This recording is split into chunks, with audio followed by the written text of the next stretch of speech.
তুমি এই সেট ডিপোরে যেখানে সেখানে ধাপানি নাচ দেখাবা, আর কেউ কিছু বললেই তোমার পোঁদে লেগে যাচ্ছে। একটা সরি ভিডিও বানিয়ে আপলোড করো যে হ্যাঁ দিদি আমার ভুল হয়ে গেছে।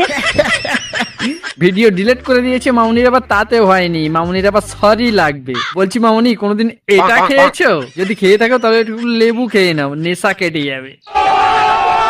তুমি আমার ফেস দেখিয়েছো, তুমি আমাকে নিয়ে রোস্ট করেছো, তুমি কি আমার কাছ থেকে পারমিশন নিয়েছো? কেন, তোমার ফেস দেখালে, তোমাকে নিয়ে রোজ করলে তোমার আবার পারমিশনও নেওয়া লাগে নাকি? কই, এমনটা তো আগে শুনিনি। কোথাও কি লিখে রেখেছো তোমার আইডিতে?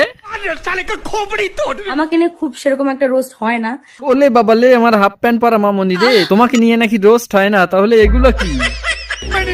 তুমি যে ওয়ার্ড গুলো আমাকে নিয়ে বা আমার দাদাকে নিয়ে ব্যবহার করেছো আমার ভালো লাগেনি। আমি 7-8 বছর ধরে এই লাইনে আছি। দেখো, পাশাপাশি হাঁড়ি করা থাকলে ঠোকাঠুকি তো একটু লাগবেই। তা তুমি এই 8টা বছর এখানে কাজ করছো, তুমি কি এইটুকু এতদিনে শেখনি? নাকি ন্যাকামির হাতটা একটু বেশি হয়ে যাচ্ছে? তুমি যে ওয়ার্ড গুলো আমাকে নিয়ে বা আমার দাদাকে নিয়ে ব্যবহার করেছো আমার ভালো লাগে। বলছি কি দিদি, তোমার কি মনে হয় তুমি কোথায় আছো? সোশ্যাল মিডিয়ায় আছো নাকি মায়ের কোলে আছো, যে কেউ কিছু বললেই লেগে যাচ্ছে গায়ে?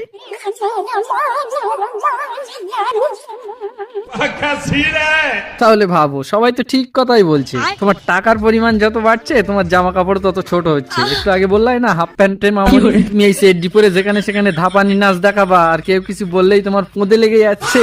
কেউ আমাকে যে এরকম একটা কথা বলবে, আমি সেরকম কোনো কাজ করি না। না না না, তুমি সেরকম একদমই কোনো কাজ করো না। যাই হোক, ঠিক আছে, সরি। তুমি এই মাইসেজ একটু পেছন টেছন গুলো দোলাও, আমরা ওটা দেখেই খুশি। বুঝতে পারছি তোমার বয়ফ্রেন্ডের ওখানে লেগে যাচ্ছে। যাই হোক, সরি, ভিডিও আবার উড়িয়ে দিও না, সরি।